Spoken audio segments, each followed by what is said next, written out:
김정은이하고 김일성이 올라서면서 북한이라는 나라 자체가 그렇지 않아도 한심한 나라인데 더 한심한 나라로 지금 조락된 거예요. 지금 뭐 하는 거야 지금 저것들. 나도 초원이 없거든 저거 지금. 그런 거나 어물풍선이나 주도하고 국민이나 먹이 살릴 생각하지. 굶어 죽는다는 게 이게 진짜 거기서 죽는 사람도 제가 봤거든요. 그러니까 내가 인생에서 가장 행복한 시절, 꿈 같은 시절을 지옥 같은 데서 보냈거든요. 조금 과장된 측면이 많죠. 북한의 부대들의 전투기술 기지라 그러죠. 그들의 보존 상태나 일단 전쟁이 터졌을 때 말하자면 출동될 수 있는 비행기 대수나 봤을 때 과장식으로 보여주기식이 좀 많은 거죠. 그치? 그게 가동이 다 되는가 하는 거죠. 가동이 안 되는 게 너무 많으니까. 그러니까 군사 퍼레이드나 해서 나오는 거는 잘 된 것만 나와서 뽑아서 나온 거고, 실질적으로 이 기지들의 탱크든 무슨 비행기든 유지보수가 중요하잖아요. 유지보수는 가만 서 있으면 안 되고 계속 움직여야 되잖아요. 이게 한번 또 보기도 하고. 근데 지금 상태가 가만 서가지고 보관 온존이라고 하거든요. 그게 이제 유사시에 뜨겠어요. 그래서 그때 한번 떤 적이 있는데 다 못 뜨는 거예요. 이게 뜰 수 있는지 없는지 잘 모르는 거예요. 비행기들이. 또 거기도 차이만 무력부나 공군 사령부나 김정은에 한데 고집 보고 올리는 친구도 좀 있겠죠. 다 뜰 수 있다고 준비됐다고 이렇게. 근데 사실 우리가 거기서 같이 말하자면 공부하면서 보게 되면 진짜 아닌 게 아니라 현대적인 그 장비나 현대적인 그 정비를 해야 되겠는데 이건 완전 80년대 70년대 망치 두드리면서 아직도 정비하고 있으니까 그게 제대로 뜨겠는지 안 뜨겠는지 이건 장담할 수가 없거든요. 가장된 거죠. 그러니까 보여주기식이잖아요. 그게 내가 나도 초청하고 다 초청하니까 말하자면 우리 건드리지 마라. 우리 이런 것도 갖고 있다. 이렇게 뭐 자랑을 해야지 뭐 누가 함부로 건드리지 않을 거 아니에요. 보여주기식이 많이 있다. 아무래도 북한식으로 봤을 때는 북한도 내적으로 좀 뭐가 전쟁 준비를 한다고 해서 많이 비축해 놓은 비축물자일 거예요. 비축물자가 가다나니까 너무 기간이 너무 오래다 나니까 옛날에 그 아프리카 쪽에 탄화를 많이 팔아먹었거든요. 옛날엔 북한이 저 민주공화국 우간다 전쟁할 때도 북한이 무기 팔아먹었거든. 그게 가서 불발 많았거든요. 탄알도. 그러니까 뭐 기술력보다는 너무나도 많이 지금 비축하고 있고, 그래서 기술력도 많이 관계가 되겠죠. 또 발전하지 못하고 침체해서 계속 그 자리만 계속 고집하니까 그럴 수밖에 없는 거죠.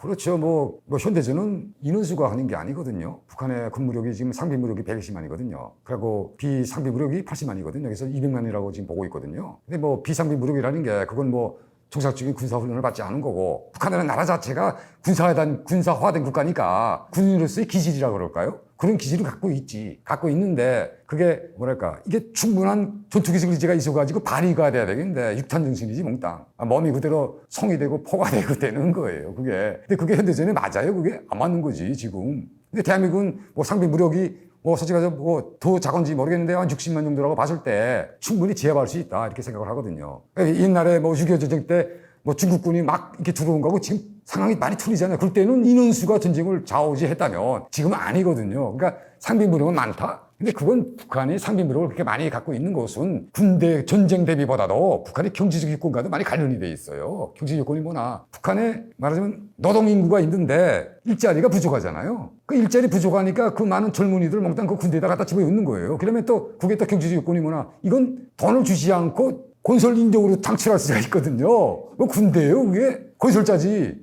돈을 쉽게 들이지 않고 쓸 수 있는 노동인구인 거예요, 그게. 군대라기보다도. 근데 그런 집단하고 대한민국에 진짜 지식적으로도 높고 자기 그 군사적 지식을 습득한 이분들이 다 군대에 들어가서 기술 습득해가지고 이분들하고 대비를 했을 때, 현대전에서 가상했을 때 순산이 없다고 생각하지요. 뭐 대한민국이 이길 거예요. 처음에 한 12월 달이 아니라 12월 1일이 정말 군사 정치훈련 시작이거든요. 동기훈련. 시작해서 많이 해야 한 2월 말까지 하나. 3월 달부터는 또 농사 짓고 건설 현장 나가고 그런 거예요. 그럼 6월 달은 흐지부지 되더라고. 6월 달에 이제 하기훈련 시작하거든요. 그건 한 주일하나. 부대 자체로 중대가 자기 군인들이 살아남기 위한 투쟁을 한다니까? 걔는 걔대로 살아남기 위한, 말하자면 그 발버둥을 친다면 중대는 중대가 또 살아남기 위한 발버둥을 쳐야 되잖아요. 그럼 뭐예요? 부대 주변에, 중대 주변에 농사를 지어야 되겠죠? 그러니까 농사가 기본인 거예요, 농사. 거기서 옥수수 심고 콩 심고 해가지고 이거 부산물로 해가지고 주는 거 가지고는 모자라니까 거기다 무슨 북한식으로 비지도 헤매기고 하면서 영양 보충을 하기 위해서 중대도 또 중대장 자체가 또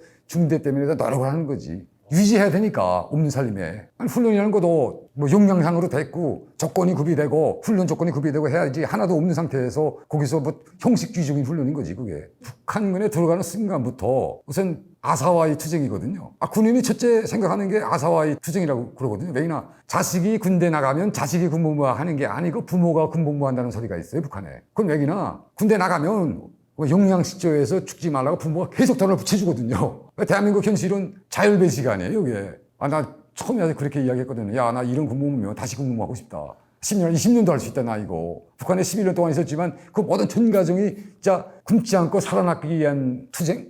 이거라 그럴까? 근데 그런 유력한 조건에서 잠자리고 뭐고 없지, 한심하지, 항상 식사라는 게 진짜 아니라 염장부 가지고 견뎌야 되지. 이겨낸다는 것 자체가 벌써 강인한 거지. 그래서 북한에서 그때 중대 내가 군복무 할 때도 영양실조 환자가 너무 많았어요. 북한에서는 그걸 또 가족들한테 분담을 해가지고 그 장교들이 쉴 거 아니에요. 장교들 집에다 다 한 명씩 내려보내서 거기서 식사하게 하고 뭐 여러 가지를 했는데 거기서 죽는 사람도 제가 봤거든요. 굶어 죽는다는 게 그게 진짜 챙겨줄 게 있어야 챙겨주죠. 뭘 챙겨줄 게 있어요. 북한이 전민이 남자라고 생각하면 다 군대 나가야 되니까. 그 군대라는 게 어떤 사람은 발전하기 위한 관문이 될 수도 있는 거고 어떤 사람은 지옥이 될 수가 있는 거지, 그게. 야, 유력한 자는 정도가 여기 상상을 초월하거든요. 그 유력한 조건에서 살아남는 것도 하여튼 다행이에요. 하여튼 내가 왜 살아남았다는 자체도 나도 다행인데. 근데 11년 동안 나도 있었다는 게 나도 제일 억울한 게 17살 때 군대 나가서 28에 내가 들어왔거든요. 그러니까 내가 인생에서 가장 행복한 시절, 꿈 같은 시절을 지옥 같은 데서 보냈거든요. 그 긴 기간을 배고픔과의 투쟁? 항상 그런 것만 생각하고 그다음에 부모도 또르르 살다 나니까 서로 거기서 살아남기 위한 생존 투쟁? 거기서 내가 많이 성격이 이지러지고 자기 자신을 잘 컨트롤하지 잘 못하는 이런 그런 약점도 많이 생긴 것 같아요. 거기서 살아남아야 되니까.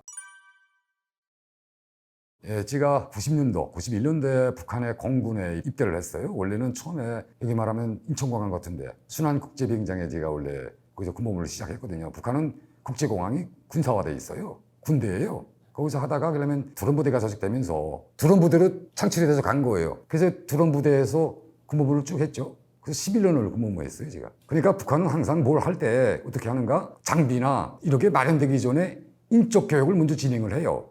그러니까 드론이 아직 완성되지 않았어요, 그땐. 90년대 중반기인데, 그때 드론이 아직 완성되지 않았는데, 인원을 갖다가 뽑아가지고 북한 공군에서 전군에서 모집을 했거든요. 공군 안에서 몽땅. 인재들을 들다가 그때부터 공부를 시킨 거예요. 그러니까 먼저 도착하니까 어떻게 하는가?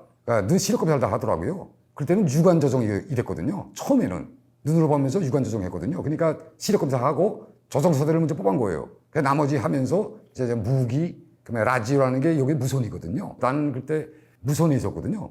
무선수대에 배치돼가지고 있었는데 그때 북한은 이렇게 뭘 하나 만들면 경쟁을 시켜요. 경쟁을 시켜야지 이게 빨리 효율성이 높아진다고 생각을 하거든요. 그러니까 드론을 만들면서 공군대학, 그다음에 무력부, 공군 이게 세 곳에서 드론을 만들기 시작했어요. 세 곳에서 만들어서 지금은 뭐 군사연선지대 거기까지 이제 나와서 거기서 이제 대한민국 영공을 침입하고 이런 정도까지 지금 도달한 거죠. 그게 처음에는 어디에 생긴가? 북한 공군의 큰 비행기 수리 공장이 있어요. 881 공장이라고. 압록강 뭐 하면서 그게 평안북도 구송시 방면 노동자구에 있어요. 그러니까 처음에 거기에 비행장이 하나 있어야 되잖아요. 무인기를 띄우려면. 그러니까 거기에 초기 724 중대라고 하나 만들어낸 거. 왜 724 중대나 김정일이가 7월 24일 날에 이 부대를 만들려고 지시를 준 거예요. 그러니까 부대 명칭이 724 중대가 된 거예요. 그런 의미에서 처음에 초기 장소는 평안북도예요. 평안북도 그 구성시에. 거기에 이제 있었거든요. 거기서 있으면서 말하자면 기술 군무원들이지 북한에서 기술 군무원들은 교육을 들어갔는데 교육은 그때 러시아식 교육을 받았어요. 그때 그 무인기가 그때 있을 때 한 녹대인가 있었어요. 아니 우리 실물 교육을 또 받아야 되잖아요. 실물 받으니까 그때 좀 컸어요. 길었어요. 그때는 초기에는. 그리고 거기는 무기도 탑재하는 형식이 군대니까 우리는 무기 이쪽으로 탑재를 했거든요. 그러니까 민사기관에서 연구하는 드론하고 우리 군사 드론은 틀리잖아요, 서로. 그러니까 그걸 했고, 그게 진행하다가 우리가 그때 어떤 소문이 돌았나. 이게 724 중대에 있는 사람들은 이제 몽땅 말하자면 여기로 말하면 장교로 다 이렇게 발탁이 된다 이러더라고요. 한 개 중대가 120명인데 이 부대가 이제 드론이 완성되면 이제 이걸 확대시킬 거 아니에요. 지금 연대급으로 확대되지 않았어요, 지금이. 그때는 중대급이니까 120명 정도니까 이 사람들이 이제 모체가 돼가지고 이 사람들을 제대시키면 안 될 거 아니에요. 기술 인재들이니까. 이 사람들이 이제 장교가 돼가지고 쭉 한다 그랬거든요. 그래서 후에 2000년대 초반에 그 부대가 평양으로 왔어요. 그러니까 소속 관계도 계속 변화가 되는 거예요. 맨 처음에는 이 881 공장 소속 724 중대가 됐다가 그다음에 공군사령부 소속 직속 무인기 중대가 됐다가 무인기 대대가 됐다가 그러면 이제는 무릎 부서적으로 들어갔거든요. 이게 계속 올라가는 거예요. 그러면서 부대가 규모가 커지면서, 그러면서 지금 그때 내가 갔을 때는 평양에 왔거든요. 부대가 또. 부대에서 대대급으로 평양에 와 있었거든요. 그러다가 지금은 전년지대 나가면서 연대급으로 해서 지금 나가 있거든요. 그게. 그러니까 비행기라는 게 쉽게 말하면 드론만 있다고 해서 공군이 존재하는 게 아니거든요. 좀비라는 게 가야 되거든요. 그 좀비. 말하면 뭐 비행기라는 게 뭐 기술적 수명하고 기계적 수명이라는 게 있어요. 수명인데 수명이 되기 전에 이렇게 무슨 바꾸고 뭘 하는 게 있어야 되거든요. 그러다 나니까 항상 거기는 좀비 공장이라고 할까? 이게 따라다녀야 되거든요. 그러다 나니까 아무래도 좀 더 늙고 한 데는 북한이 아무래도 많이 늙고 뭐 이런 데는 좀 제약심이 있을 거예요, 그게. 그게 좀 말하면 북한의 자기네식으로 하나의 뭐가 대형 전략을 세우는 거죠. 그러니까 대형의 대상이 오는 곳이나 탈북민들이, 여러 단체들이 여기서 지금 비라를 해가지고 정상적으로 주기적으로 지금 북한에 보내고 있잖아요. 그거를 차단시키기 위한 일종의 북한의 대형 전략이거든요. 그게 지금 어물풍선이라는 게 그거거든요, 지금. 그러니까 대한민국 국민들을 괴롭혀가지고 이 사람들이 대북전단이나 이거 보내는 것에 대해서 반발감을 가질 수 있도록 유도하는 거란 말이죠, 이게 지금. 그래서 실제로 일부 주민들 속에서도 대북 어물풍선이 들어오니까 삐라 뿌리는 대북전단 그만두라 이런 여론도 많이 제기가 되잖아. 이걸 지금 북한이 유도하는 거란 말이죠, 이 상황을 지금. 근데 지도자들이 위신 없이 하여튼 조속한 지도자들이에요. 라고 보면, 쪽팔려서. 아니, 거기다 대고 성명을 발표하고 성명이나 담화라는 건 철저히 난 외교관이니까 알거든요. 무게가 중요하거든, 무게. 횟수가 중요한 게 아니고 딱 하고 싶을 때 한마디 해야 되거든요. 그래서 상대방이 그걸 듣고선 이거 이렇구나 하고 받아들이는 게 있어야 되는데 남발하잖아요. 지금 성명 담화를 완전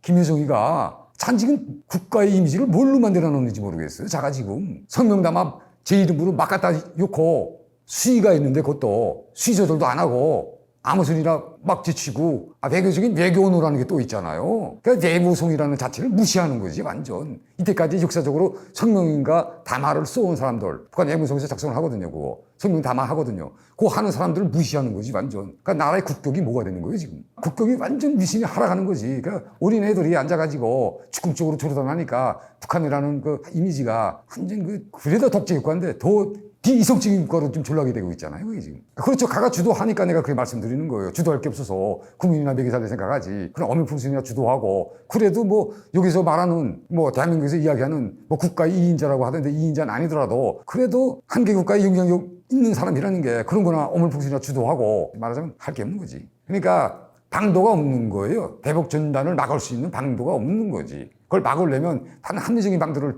택해야지. 국격에 맞게. 무슨 맞대응으로 어물이나 보내고 나 김정은이하고 김일성이 올라서면서 북한이라는 나라 자체가 그렇지 않아도 한심한 나라인데 더 한심한 나라로 지금 조락된 거예요, 저게 지금. 자네 지금 뭐하고 있지? 저거 뭐지? 나도 5천원이 없거든, 저거 지금.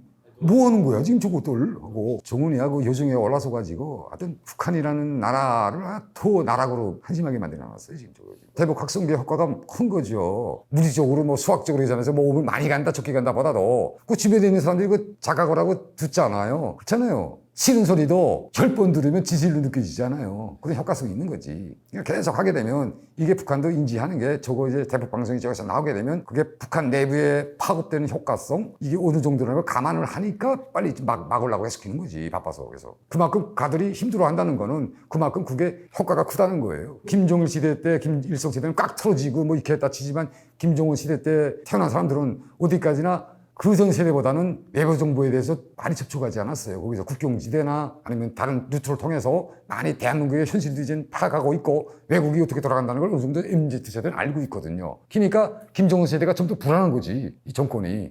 조금 더. 그러니까 그걸 차단하려니까 옛날에는 에이 하겠으면 하라 이랬던 게 김정은한테는 이게 위협적인 존재로 다가오는 거예요. 그 사람한테는 지금. 효과 크니까 반응하는 거지, 아들이.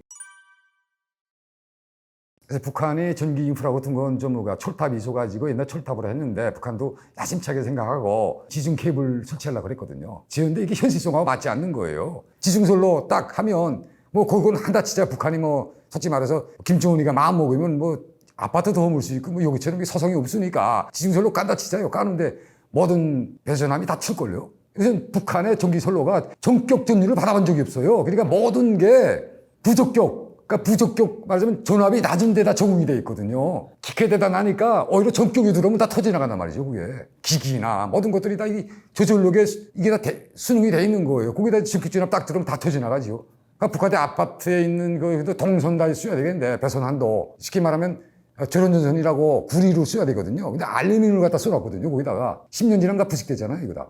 교체 안 해주거든요. 그러니까 그것도 북한은 다 자체로 교체하거든요. 그러니까 배선 체계가 너무 유력하고 한심하다. 거기다 고난의 행군을 겪으면서 그 구리선이라고 좀 남아있는 거 다 잘라갔거든요. 또 잘라서 다 팔아먹었지. 일부 조모가 이거 개인들이. 그러니까 그런 쪽에서도 많이 선로가 많이 한심하죠 지금. 그러니까 지금 가까스로 저선로들이 버티는 거예요 지금. 구멍마개식이지. 여기 터지면 여기다가 다 꽂고, 여기 터지면 여기 자르고 여기다 꽂고, 이런 식으로 겨우 버텨나가는 거예요 전기도 지금.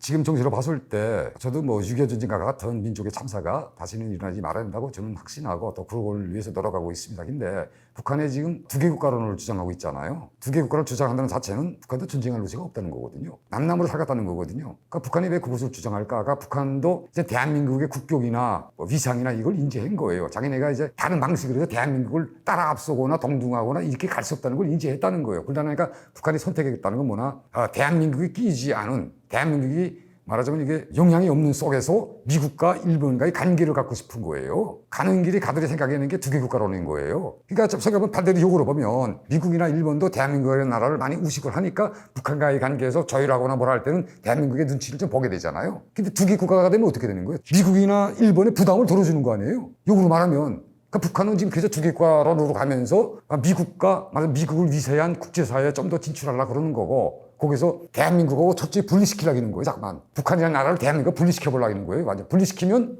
국제 무대에서 자기가 좀 편안하게 다 이렇게 타산을 한 거지. 그 일본과의 문제에서도 그렇게 방향으로 가려고 하는 거예요. 그래서 북한의 지금 뭐 국료지책으로 짜낸 수가 북한의 선대 말하자면 독재자들의 이때까지 주장을 그걸 전면 부정하지 않았어요. 그게 그 선택을 했다는 건 북한 자체도 자기 자체 말하자면 국제적인 현실이나 이거 봐고 자기 나름대로의 방안을 세우고 지금 두 개 국가로 가는 거예요. 이게 앞으로 끝까지 갈 거예요, 북한. 이걸 주장해야지 북한이라는 나라가 국제사회에 자기가 원하는, 지금 북한이 바라는 게 뭐예요? 북한이 바라는 건 지금 말하자면 당당한 국가가 되겠다는 거 아니에요? 더 가깝게 말하면 미국과의 외교 관계를 신설하자는 거 아니에요? 목적이 이거거든요. 그게 바로 정상국가로 가는 길이거든요. 그 가는 행로와 노정 속에 두 개 국가론이 있는 거예요, 지금 거기에. 두 개 국가로 가가지고, 가게 되면 뭐, 북한이 제일 바라는 게 미국하고 외교 관계 수립이거든요. 그 수립하는 순간에 국제 무대에서 자기가 조금 정상국가로서 인정을 받는다고 생각을 하니까 하나의 방안이라는데요. 네.